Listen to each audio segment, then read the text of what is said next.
I'm Rabbi Aaron Bergman, and even though Passover hasn't started yet, I'd like to talk to you actually about the end of Passover and a very significant event, which was the crossing of the Red Sea by the newly freed Hebrew slaves.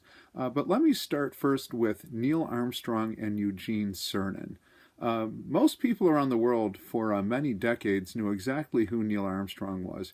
He was the very first man to walk on the moon, incredibly famous, very celebrated, and rightly so.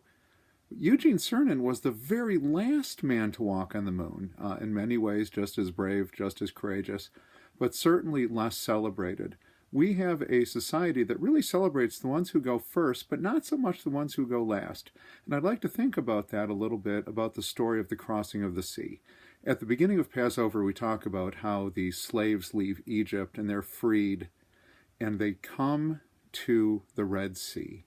And they realized the Pharaoh had totally regretted letting them go and was sending the chariots after them to kill them. They are caught between the chariots and the sea, and they're afraid they're going to die, and with very good reason. They'd never been in this situation before.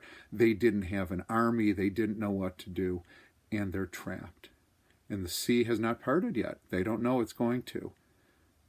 According to our tradition, Nachshon walks into the water. He's the first one in, and he walks in and he walks in, and the sea has not yet split. He goes all the way in till it's almost above his head, and then the sea splits, and the people are able to go through. Nachshon is a hero. He is rightfully celebrated, and we know his name. He was a great leader because he was the first one in. But I wonder sometimes about the person who was the last to cross the Red Sea, the one who waited for everyone else to be saved. That person was a leader too, but we don't have that person's name. We don't know if it was a woman, a man, a child, someone older, but I know that this person waited till the very end to make sure that everyone was safe. This person put aside all thought of personal safety, personal glory, and said, I am going to wait here until everybody else is okay, and only afterward I'm going to go. To me, that person is a hero as well. That person is a leader as great as any other leader, but we don't know who that person is. But that person could be all of us. There are a lot of great leaders where they go first, and they are the ones who lead from the front. But there are all different ways of being a leader, and sometimes leading from the back is just as powerful as well.